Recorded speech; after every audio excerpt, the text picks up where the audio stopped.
I didn't feel good about it, but what's done is done. And now I'm lying bleeding on the floor. I put a bullet in his head. There was no hesitation, but you made it easy when you strapped his body to a chair. So say goodbye to everything you ever knew before, and I'd understand if you went running out the door. And I'll keep you safe, and no harm will ever come to you, I swear. And I'll kill if they even dare. I'll kill, I swear.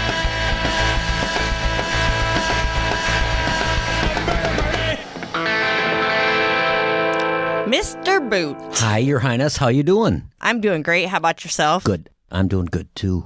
Together, we are your lowbrow hosts, and we bring you Michigan murders and music, where we discuss murders in our gorgeous state and top it off with a little homegrown music, leaving you with a happy ending and on a good note. Your Highness. Lowbrow. I noticed here Bitch. that as lowbrow as we are, we have new listeners. We do. Mom of 4 boys. Jesse. Cheska M16. Landon. Sandra Poe. Big Guy 1620. What are these reviews you're talking about here?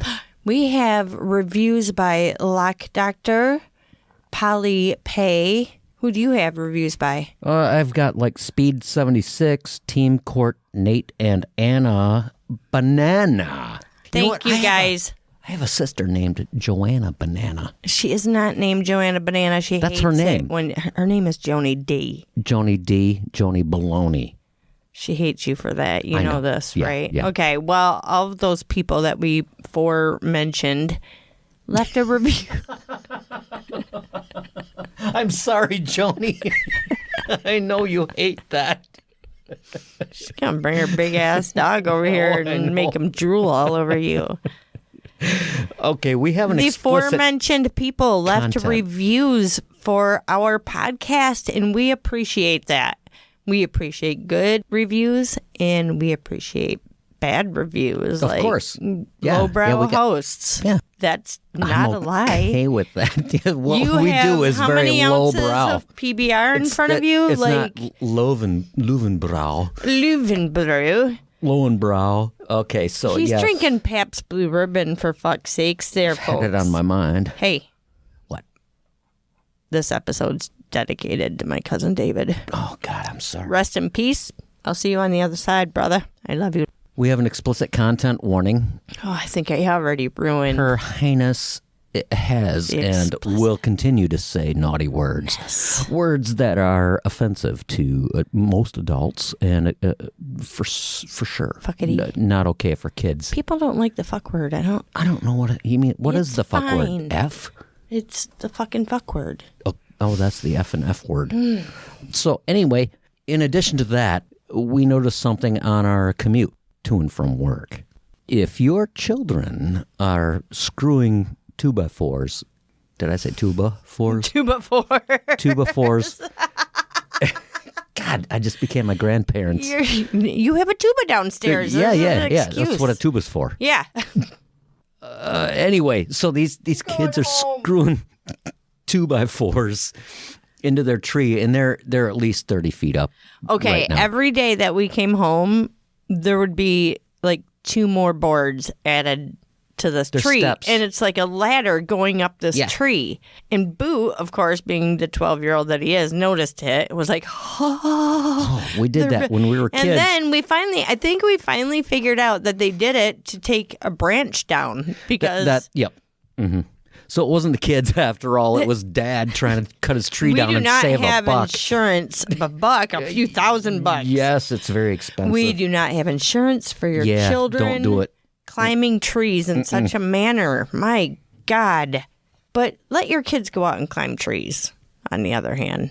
Just, get them dirty. Let them get dirty. For sure. That'd be great. We would like to keep our podcast commercial free and independent. So if you guys are feeling a little tipsy, please check out our website. We have merch available. We have the ability to subscribe and donate to us monthly like Miss Emily Richardson does. Emily. She's been doing it for 1 year now. Dude, and it is so greatly appreciated. You have no idea. I haven't even been on my game for recording. So, Emily, you fucking rock. You can help us out by doing the Tipsy Jar, being a subscriber. You can buy merch. You can share us with your friends. If you would like a sticker, you can email us at michiganmurdersmusic@gmail.com and we'll send you stickers. Boot, who are we featuring this week? This week we are featuring a pretty cool dude. His name is Shane Tripp with 2 P's. Tripp. Yes, sir. A lot of music on Bandcamp he has. If you wouldn't mind, would you throw up your palms? It's up here. Rosie. Look at Where are we going? Is that a blister? that. Is that a callus? What the? Never mind. Shut up. We won't It's a blister and that's a callus. Yeah. Yes, and that's lotion. Jesus. What is wrong with you? So today we're traveling to a city called Flint. You might have heard about Flint. Things have happened in Flint. Yeah. Roger and Me. Who was that guy that made that movie documentary? What is that guy's name? I forget it. I don't remember. Roger Michael Moore. Michael Moore. Roger Moore. Roger Moore. And then also there was a major water crisis and probably still is because international I'm sure news. they haven't taken care of That makes Michigan look a everything. little bit. Come on. We're the freshwater state and we I can't know. give our own people fucking fresh water. Exactly. The fucking fuck. So we're going to Flint, Michigan today. Sharee Paulette Williams, Michigan Department of Corrections number 326122. Sharee was born October 13, 1971. That's Bad year. Fucking great year. Perfect fucking year. She resides the Woman's Huron Valley Correctional Facility. She's in jail, Boot. Yeah, as she should She's be. not in the Woman's Wait till you hear Huron this. Valley Correctional Facility. There's no stupid, sweet name. It's fucking jail. She's in goddamn jail. Never Sharee mind. was raised in a middle-class neighborhood in the Flint area. At this time, Flint had the auto factories that would keep people employed and was all around a real bustling area. Like 1 million Michigan cities was being supported by our factories, our automobile factories, you know? Sharee's childhood wasn't the normal mom and pop type of household. They were separated, and Sharee's mom brought plenty of men into and out of their home while she was young. Her mother had numerous failed marriages, which kind of explains the numerous men in and out, plus probably men in between the marriages. Oh, you know it. I'm just saying, I don't know, but we know. Nope. Mm-hmm. Sharee has claimed to have been sexually abused as a child around the age of 3 or 4, and it wouldn't surprise me at all if she had. It was way too common, especially in this kind of It is way situation. too common, yeah. She graduated from Kinsley High School in 1988 at the age of 17. She also left her mom's revolving door to start a revolving door of her own.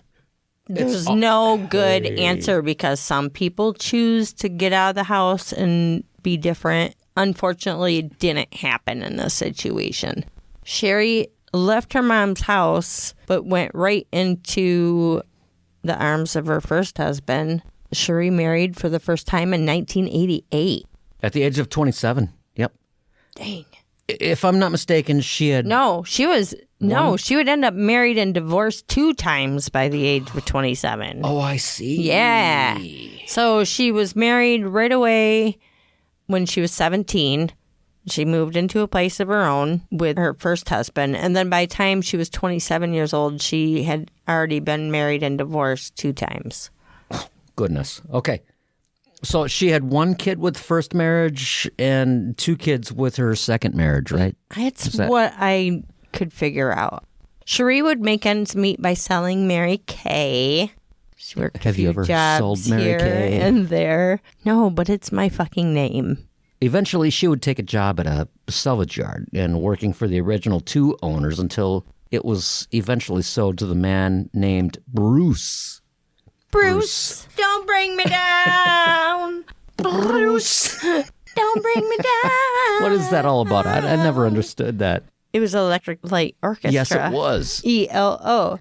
While working for Bruce, Sharee convinced him that a computer was a must for her. It was needed for the salvage yard business and her Mary Kay business, and computers are a must-have at that point. They're brand new, and we just have to have one too, with the best modem. I have to have one. This is in 1996, I think, when she demanded her computer and got it. All things internet were quite new, and those who had a computer most likely used the interface called AOL. Dude, I love... Oh, I'm so stupid. Firstly, I love to customize things, so I loved that with AOL you could choose some, Jeff Bridges or whoever the fuck's voice to greet you when you logged on. I thought that was great. And you got the You've Got Mail, which a whole entire stupid movie was made over. AOL days were fucking great. They really were. She got to work right away at making up a whole new world for herself. A whole new She headed world.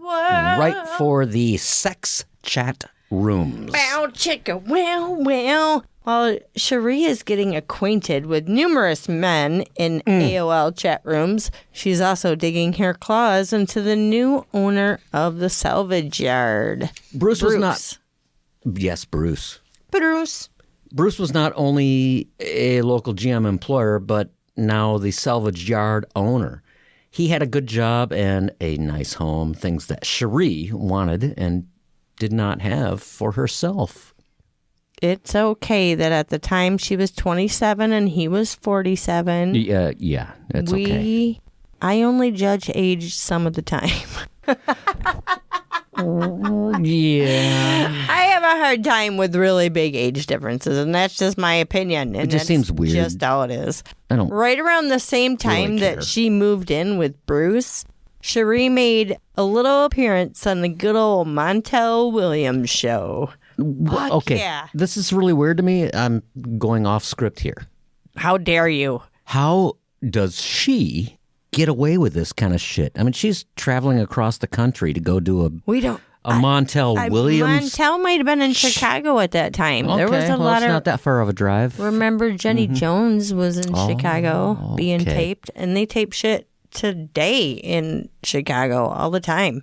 She, being the attention-seeking whore that she is, you would think her new man Bruce would know all about this trip and her thing on the Montel show, but he had no clue that she was going on there. Because he was a very trusting man, and poor Bruce. Because he didn't treat other people like that. She probably told him she was going to a Mary Kay meeting. I'm gonna go earn my pink Cadillac. Get a Cadillac.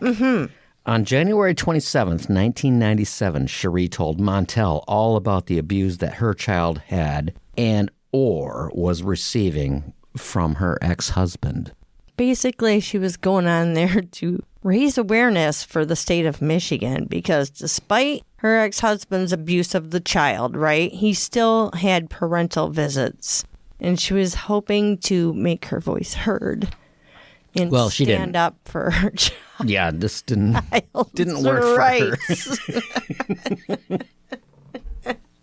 In April of 1993, on the 23rd, the two of them, Bruce and Sharee, would take a little trip to Vegas, Las Vegas, Nevada, and they would get married. Elvis.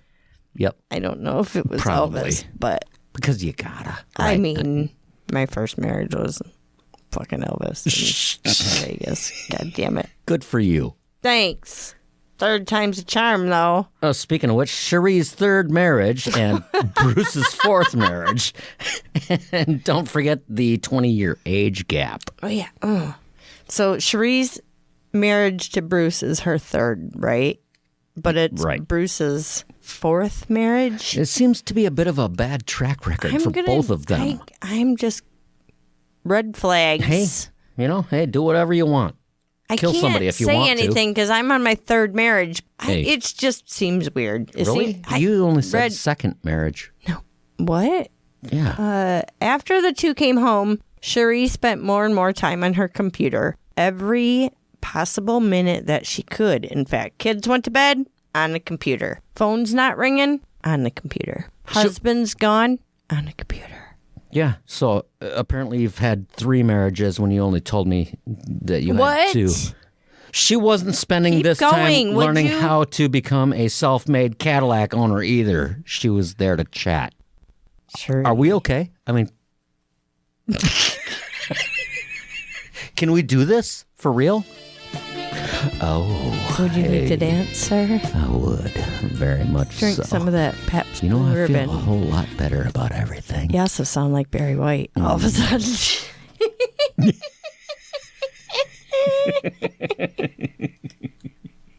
You're a goof. Sharee was a sex kitten, and internet sex and fantasy was quickly becoming her drug. Before she'd even flown to Las Vegas to say her vows to Bruce, she had begun a rather serious chat history with a man in Reno, Nevada named Jerry Cassidy, a.k.a. JLC 1006. Screen names, you know. They're sexy. Sharee also started spending Bruce's money like she's a fucking GM baby. And I'm not going to lie, I miss GM money. You were a GM baby. Mama fucking... That's why it's so difficult for me. It really is. My mama, it was nothing to go on a ridiculous shopping spree every weekend. Well, we did that yesterday Fucking and bought some really stupid. nice boots. Really nice boots. Best Doc Martens yesterday. Classic fucking Doc Martens. I cannot wait to wear them in my bed when I'm lying around all the time.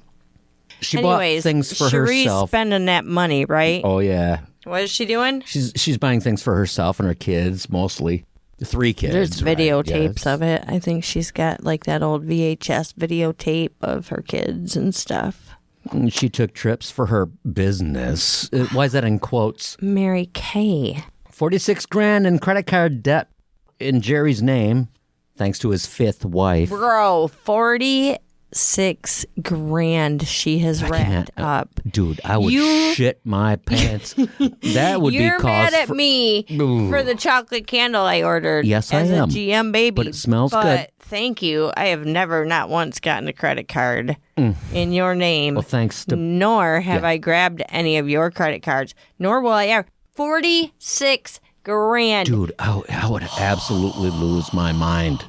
Gone. This story should be flipped around right here on number 40. He should have been the one doing the murder. This story is all wrong from here on out. Damn it. Sharee, meanwhile, was getting deeper into the online chat world and even beyond by sending some people actual photos. Yeah, and by then, you had to do it in snail mail form. It wasn't like you were sending it. Yeah, she sent a VHS tape. Some of it was probably through the AOL stuff, but she was sending VHS. Can you imagine getting that in the mail? It's like, You should see some of the sex kitten 80s hair. Beautiful fucking photos that she had. She had the face. And her hair was like... It was, they were hot. You guys should look those videos up. She didn't even start with the Yahoo pool or, what do you mean? People in the internet days, like you start with chatting in Yahoo pool, like you go into game rooms. No, she didn't. She was like, I'm not going to any of the game rooms. I'm going right to the sex chat rooms. She was addicted. She couldn't stop. She spent every second her she body could and her lives to rooms, get her way. playing her games with people's despite lives. the consequences. Not even thinking about those consequences. It's all about her. For Literally sure. all about her. She would later compare it to the thrill of video games. I'm fucking with people's lives. Let's compare it to the video games. It's so innocent.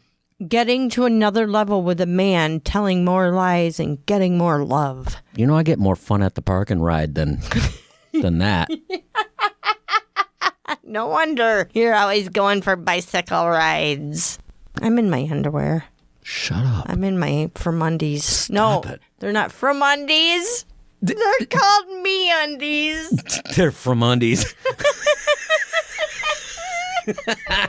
from undies. It was not too hard to figure out what Sharee wanted when her name popped up in the old AOL chat rooms. She had names such as... Look at me. I'm sexy. Sexy kitten for only you. Just hot to see you. I love sex so much. You sound like a cigarette-smoking old wench when you talk like that. Love me slowly. I want to be laid. I love sex so much. Just keep saying that to me. This is my trophy, Sheila. Have you seen Sheila? I will get hard. No, Mom, I'm not shining my... Oh, okay. Those were her screen names, Boot. So I think if a screen name like Just Hot to See You popped up, you kind of know what she's wanting. She's kind of serious about this game. Oh, I tell you. Video game. It's crazy. Her online affair with JLC 1006 was getting pretty hot, heavy, and serious. 3 months after her wedding and honeymoon in Las Vegas, Sharee takes her first trip out to Reno to see Jerry Cassidy, JLC 1006. Also, what's her thing with Nevada people? I don't know. There's 50 some other states. Like, bro, reach out. This is AOL. You got the whole world, and you're just going to Nevada. Right. By now, Jerry has received numerous, sex kitten type photos from Sharee. And VHS tapes. And fucking VHS tapes. She had sent him a lovely video of the salvage yard, as you can see or imagine, while saying, This could all be yours, baby. It's the American dream, a salvage kids are yard. Like jumping in a trampoline in the background, and one of them's running around in a t-shirt and dirty. I think, no. Right? I think I'd go, no, ma'am. I mean, there's ma'am. Other cities that she would fit in quite nicely in Nevada. You remember that high desert area where we dealt with tumbleweeds and trailer parks, and we really considered moving there. Let's move on. That Pahrump. Jerry loved this idea. He was happy to be the man for Sharee, to come in and be the father to those 3 kids. Basically, he was going to be her shining knight. Jerry told us... Knight in shining armor. Oh. Is that what it is? Yeah.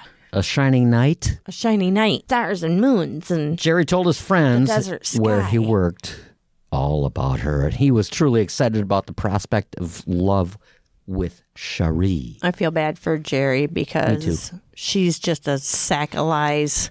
There are a gazillion emails, chat logs, and whatever else between the two. One here in Michigan while the other is out in Reno, Nevada. Their screen names suddenly changed to Cher's Fool and Jer's Fool. Isn't that so adorable? Oh. Would you like to dance? I'm Jer's Fool. I'm Cher's Fool. How you doing? I'm doing good.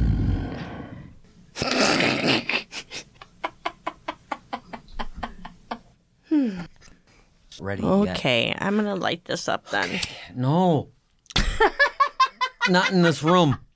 Don't. Bitch, I gotta work. Like right now.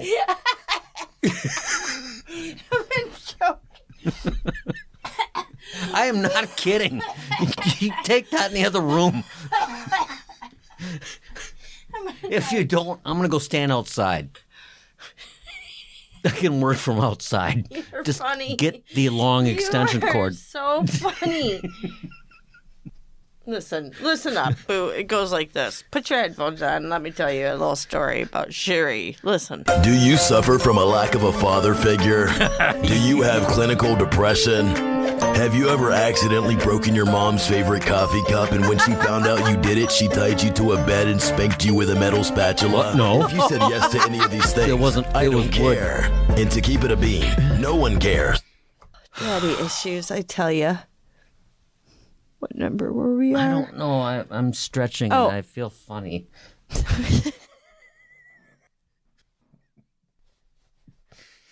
It's like being at a funeral and you're trying to stop laughing. Dude, that happened. Oh, I know. It's happened to Oy. me too. It's awful.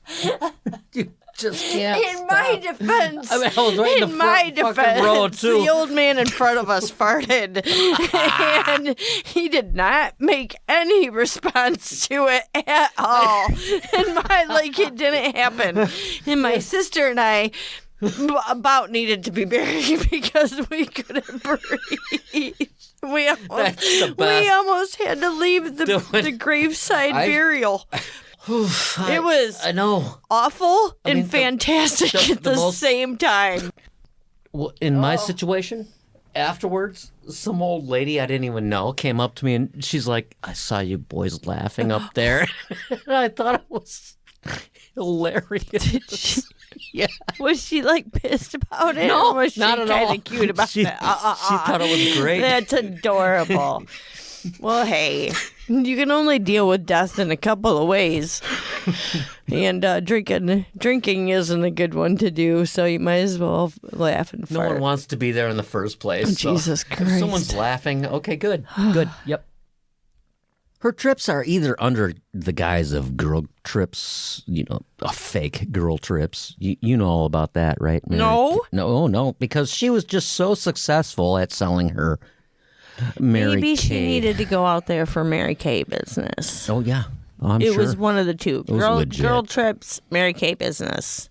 Trips to Nevada. Either way, Bruce just trusted her, which is awesome. Can you imagine that? Oh, it'd be awesome. You could get away with anything. Just gotta Sharee find that has guy. made a few trips out to see Jerry, and they are getting a lot more serious. She even tells Jerry that she is pregnant with his child. She's got baby within her. She goes through all the effort to show him, sending him pictures of the sonogram and stuff like that, photos of her puffing out her little belly to make it look like she was pregnant. Preggers. Then she starts laying the bricks down. She begins by telling Jerry via text or computer that her husband Bruce found out about the pregnancy and beat the shit out of her, causing her to lose the baby. Jerry was devastated and blatantly angry at Bruce for being a shithole.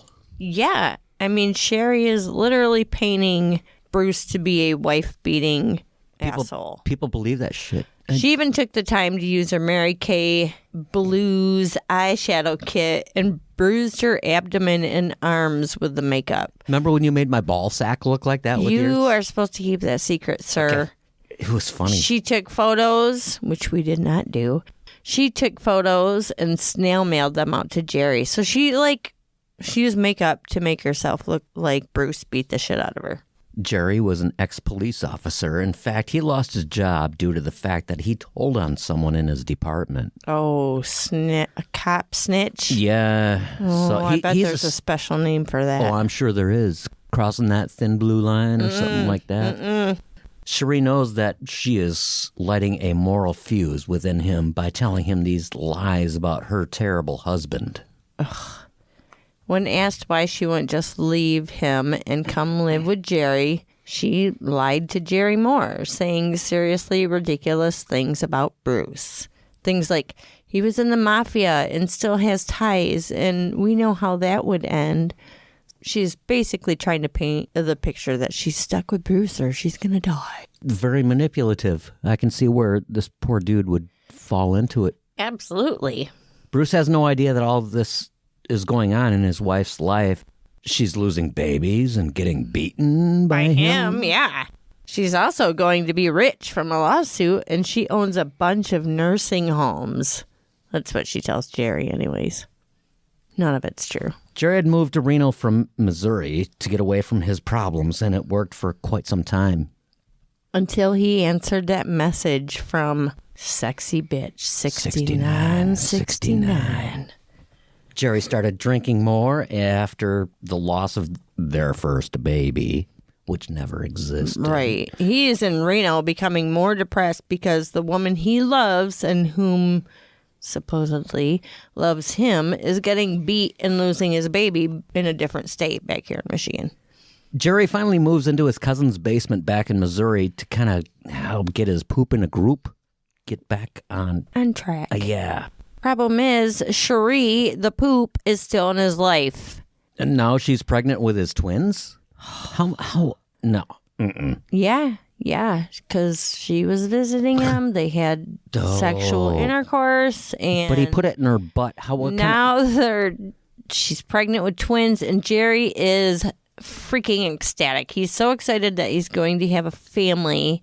It starts bringing him out of his depression, and his family kind of sees him his little stupor improving a little bit. But then Sharee pulls the cord again. Bruce had found out. Rug right out from under him. He found out about the pregnancy and the affair, and he's so pissed off. Then, And he's angry, and she's not allowed to talk to anymore. Nobody, not Jerry anymore, because Bruce. Yep.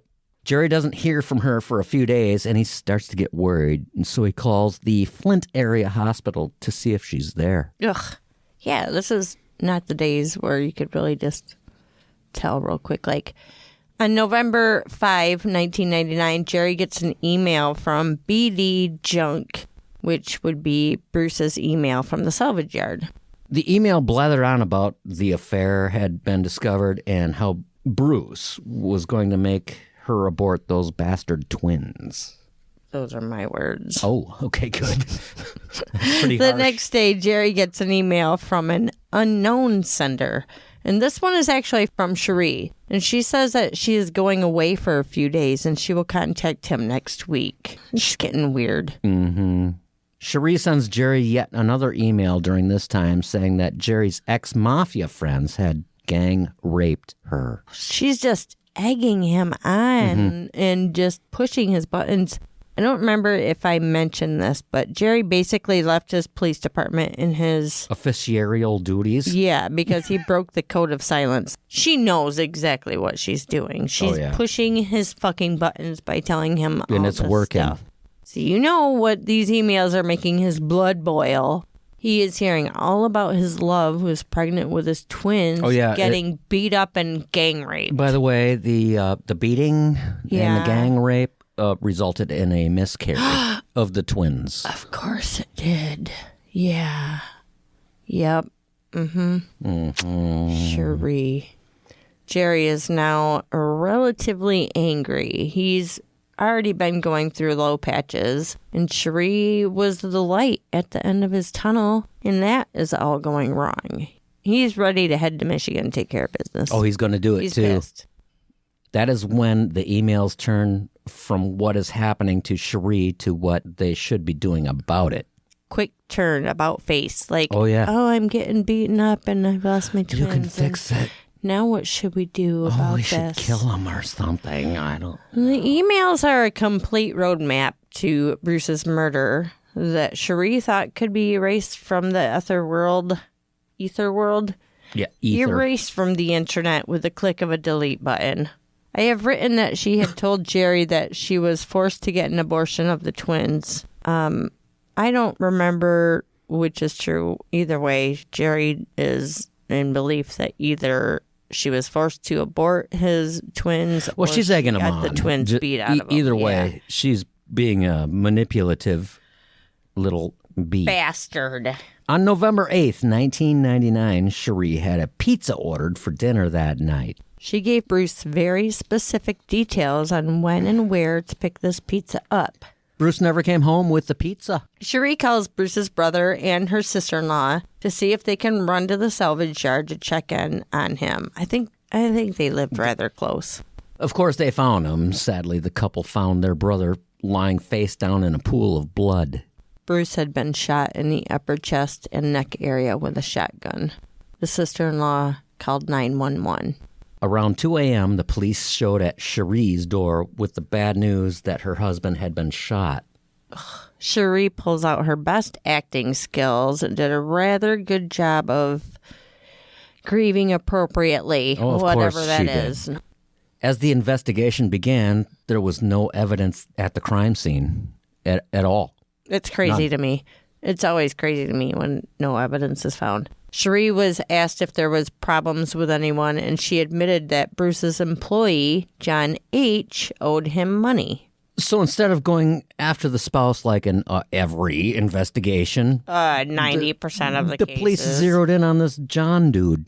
John continually professed his innocence time and time again, interview after interview. His story never fucking wavered. Because he was telling the truth. Because he was innocent. He had nothing to do with any of it. This part is awful. When John attended the funeral of his friend and boss, Sharee threw a fucking fit, dude. She legitly said, "Mommy and Daddy, get him out of here. That guy murdered my husband, or he murdered my husband. Mommy and Daddy, get him out of here." Just like that, poor John was asked politely by Bruce's brother to leave the funeral of one of his very best friends, and said that until this situation was cleared up, he's not wanted around. Just like every single person who has been named or suspected in a murder, this changed his entire life. John is the ultimate in what I will call your wrong strength. He just insisted on his innocence. It still stabs him in the heart. You can tell that the poor guy really had a hard time with this. You can see it in his face. That would age you tremendously. You lose everybody. Everything. Yep. So John actually worked for Bruce at the salvage yard. That's how they knew each other, but they were friends before that. And do you know how much money John owed Bruce? Because they said he killed him over money, right? $2,000. Oh. And I'm pretty sure that $2,000. That's a pittance That's these nothing. days. I mean, I would like to have an extra $2,000, but I would. At one point, even John's brother pointed the finger at him. But we later find out by John's words that his brother isn't quite right in the head. Oh, goodness. You mean, never mind. He's just not quite right in the head. That's all he said. We're going to leave it at that. We also find out that at one time, he and Sharee had sex. Bow chicken. Apparently, she has had sex with every man You in the know entire what? It's okay. county Ultimately, and it Nevada didn't look counties. great for him, but his story never, ever wavered or changed. And he did say, yes, we had sex after my divorce. We had sex a couple times. That was it.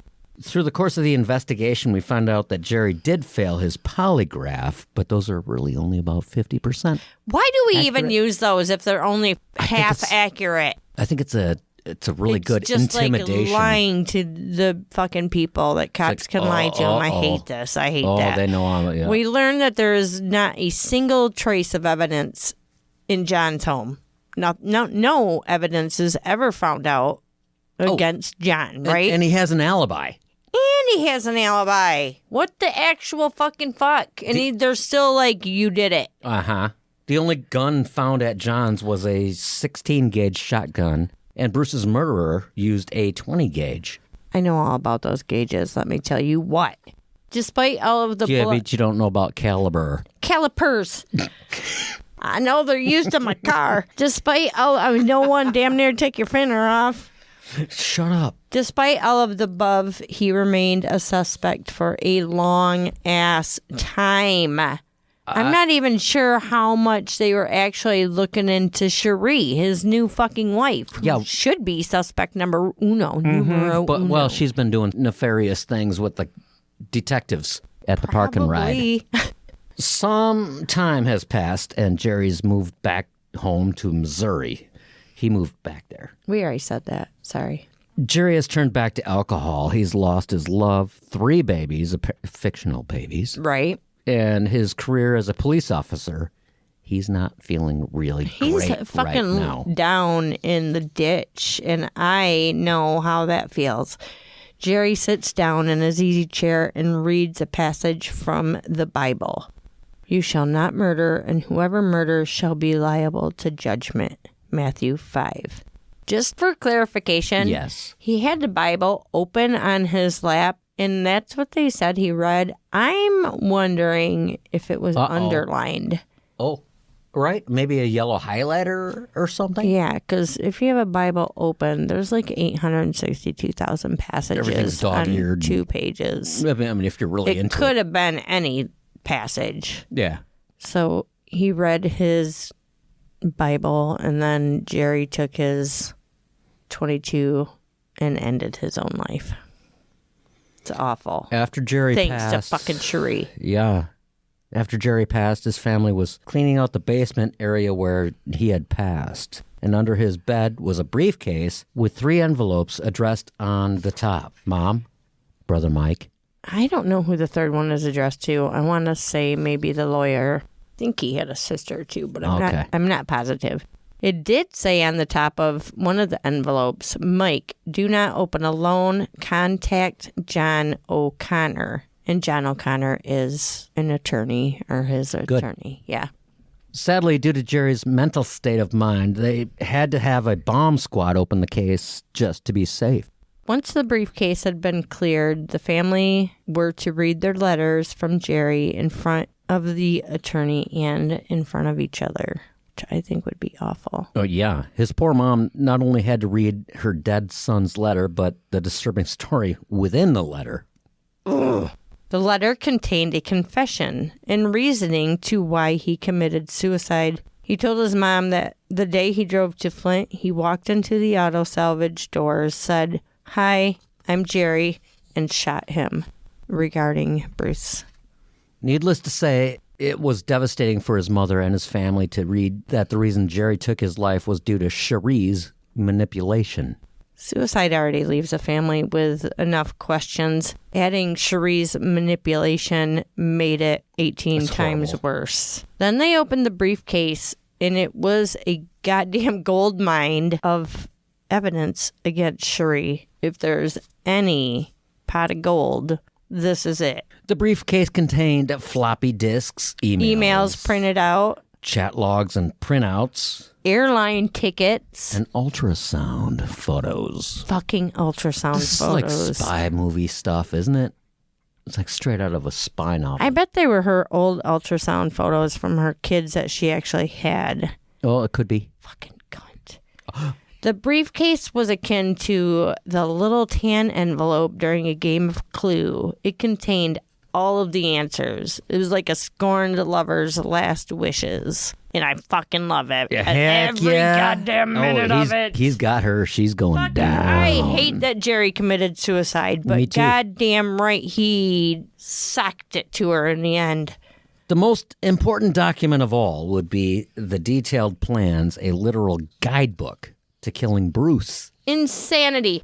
On November 7, the beginning of exchanges started between Jerry and Sharee. These exchanges would lead to exact details on when to take Bruce's life. When officers went to speak with Sharee, guess where she was? She was in Reno with a brand new lover. Isn't that nice? I gotta say that different. Isn't that exciting? She was in Reno with a brand new lover. Oh, that's nice. So she's a good Jerry's girl. not even days, within no time. I don't have the exact timeline, but soon enough that she should not be in fucking Reno with a new person after Jerry just committed suicide. And her husband just got murdered. Well, there's two major victims here. When officers went to speak with Sharee, guess where she was? She was in Reno with a brand new lover. Oh, great. Already. Bruce has died, right? Mm-hmm. And Jerry has passed away. Yep. And she's already in Reno with a third man before even being able to be questioned by cops about Jerry. You know what I'm saying? Yeah. She's already ruined Jerry's life. He has moved back home and yet to kill himself while she is emailing new dudes and traveling out to Reno for more sex. Meanwhile, Jerry literally about to commit suicide due to her ghosting him. Officers await for her arrival back to Michigan and bring her in for questioning. Sharee is rather cocky and bitchy during the questioning. She's been lying, cheating, manipulating her entire life, and she is not going to change a thing now. Every question was answered in snide, short comments, and they were loaded with denial. And she's so narcissistic in her own fantasy world that she knew she could lie and get away with it. That's all she's done her entire life. Remember? It's just a game, boo. Yep. Oh. She was cuffed and arrested despite her denials. We have the briefcase, bitch. We have the briefcase. And a trial started. Sharee was just 28 years old and a mother of 3 when her trial began. Basically, she's catfished people. She's catfished these guys over and over again. During trial, there was so much digital evidence against Sharee. It was amazing. Landlines. Cell phones. Emails. Texts. Hotel bills. Wow. The AOL information. Oh, yep. You can't dodge any of that stuff. It was a story of pure manipulation from start to finish. There was so much evidence of Sharee's character right there in black and white. It was difficult to deny. Do you have a clip of the lawyer on court TV? Fucking no. Sharee threw another childish fit, just like she is very capable of doing, just like at Bruce's funeral. Oh my God. There were so many people dragged into the courtroom to testify thanks to Sharee. We had Charles Miller, Bruce's brother. Dr. Terry Zanrich. Detective Sergeant Brian Gillespie. Roger Cassidy, Jerry's brother. Dr. Celestine Joseph, OBGYN doctor. Gloria Taylor. Carol Slaughter, Jerry's co-worker in Reno. Mike Cassida, Jerry's brother. Miss Charlene Cassidy, Jerry's mom. Sergeant Jeffrey Clark. Don Colo, an AOL senior manager, was brought in to explain the internet. Cheryl Wilson, a co-worker. Carlene Gibbs, co-worker to Jerry. Laura Ewald, Sharee's best friend. Jennifer Walters. Dr. Christina Hansen, mathematician, U of M professor. Ronald Crichton, firearms specialist. Detective Sergeant Ives Potorovka. Detective Sergeant Kevin Shanhayan. Paul L.B., forensic scientist. Peter Dorr, representative of Bruce. Ara Varvi.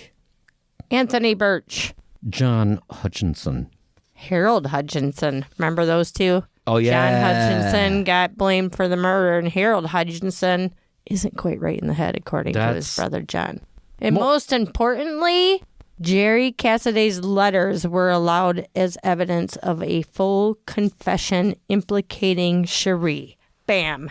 The closing arguments took forever, but Sharee's lawyer was very suave. He tried. Yeah. He had some good hair going on, too. Yeah, well. Prosecution had a rebuttal closing, which I have no idea what that is. Prior to sentencing Sharee, the judge needed to take care of the custody issue of Sharee's two children. I believe her first kid was old enough to be out on its own because she was 17 when she had that kid. So Anthony Horton, the two babies' daddy, was there, and the judge stated that the man was working, remarried, and aside from child support rearages, he would be a stable parent for the two kids. Anthony was happy to take his kids, follow the two orders given by the judge of 1, seeing adult probation people before leaving, 2, getting a hold of a friend of the court before leaving Michigan, and taking the children back to his home in Georgia. You can see the trials on Court TV. Filming was so good. It was so good. Oh, VHS stuff. There's a couple of times where they went to scan the courtroom and it was like, bleh. It was so dizzying. It was. That technology has come a long way in a short period of time. Judge Judith Fullerton sentenced Sharee Miller to life without parole with credit for 342 days. Conspiracy to commit murder in the first degree. Second-degree murder with concurrent sentences.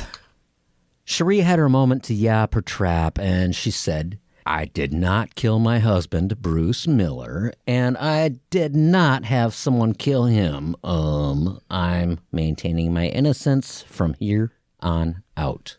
Okay, Sharee. She really said, They wrote that down. Sharee is cuffed by the bailiff whilst wearing her green jumpsuit and led away from the courtroom. The sweet sound of her feet shackles clinking as she sashayed away. Wow, that was beautifully written. Sashayed Your away. Highness. Sharee continued to claim her innocence, I think, that she had nothing to do with the plan. It was Jerry who was obsessed with her, and he wouldn't leave her alone. Is there anything worse than a dumb narcissist? Oh, no. It's so Jesus frustrating. Fucking Christ. God. Every day. Oy. They have to deal with narcissists. Oy. She freaking maxed Bruce's credit cards out, manipulated Jerry to the point of fucking suicide. She started dating another man minutes later, and Jerry's the obsessed one? Right. My life. Yep. Oh, I've seen it. You've seen it. You know what? In real life. She's had her jailhouse epiphany boot. Oh, good. Sharee has since had her jailhouse epiphany, apparently. She wants to stop living her life in a fantasy world of lies and manipulation. She wants to be part of her children's lives. She's behind bars. You don't you have to live a life of fantasy just to get through it? I don't know. I'm just saying.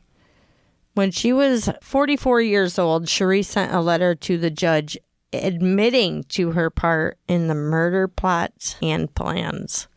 Even though back there she said she's maintaining her innocence from here on out. Because she did this, it gives her no more ability to appeal to anything. Also, I call bullshit. Yep. Your kids can still come see you.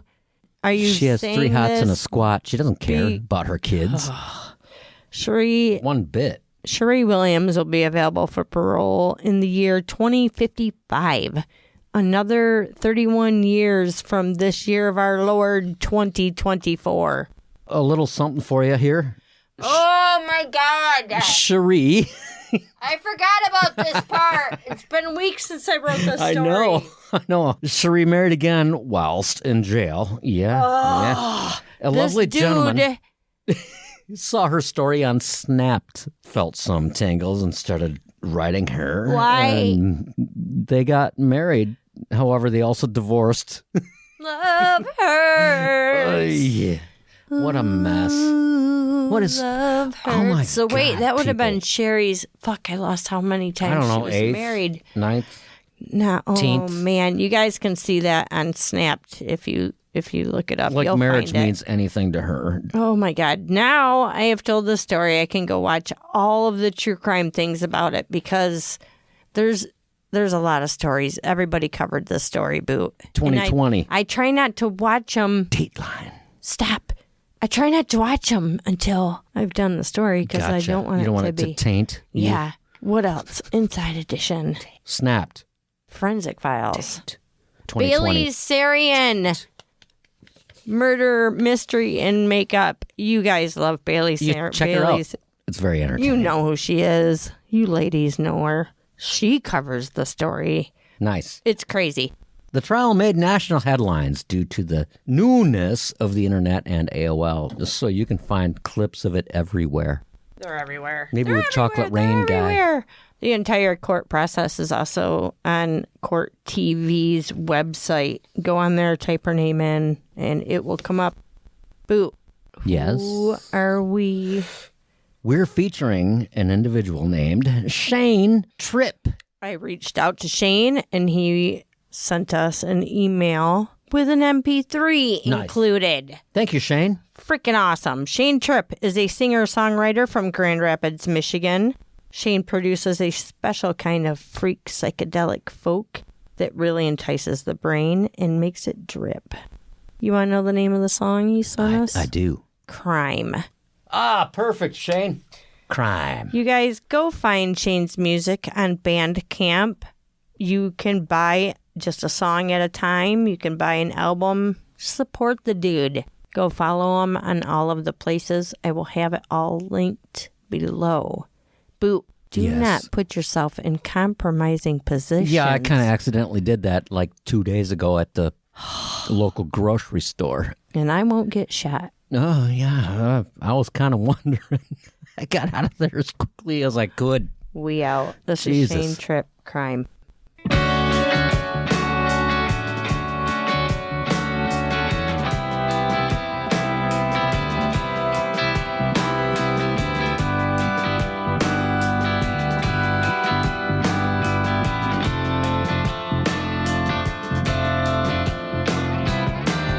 If they send me to the prison, there will not be osculation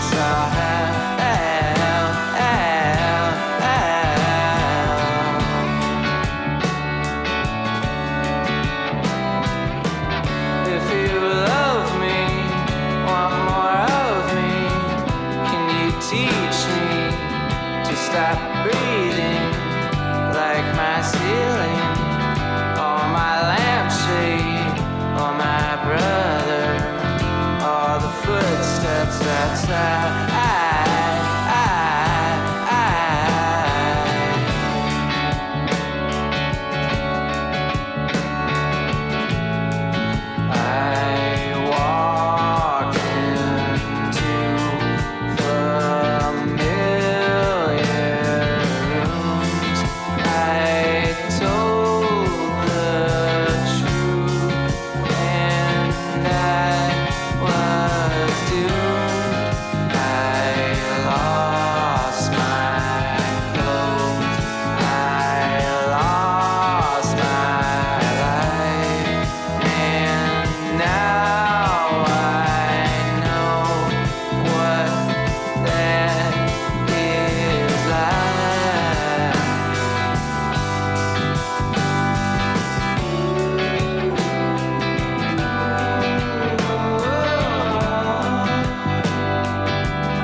Thank you for choosing Michigan Murders and Music. Please rate the show wherever you listen. Michigan Murders and Music is produced by The Boots. Episodes are researched and written by Your Highness. Edited by Your Highness. Views and opinions are the sole stupidity of us and us alone. Don't blame others, please. Listening to this podcast could quite possibly cause major problems to your earballs and definitely will mess up your kids. Permission has been given to us by the bands, and we purchase our music on Bandcamp.com. Support your local music scene and all local music scenes.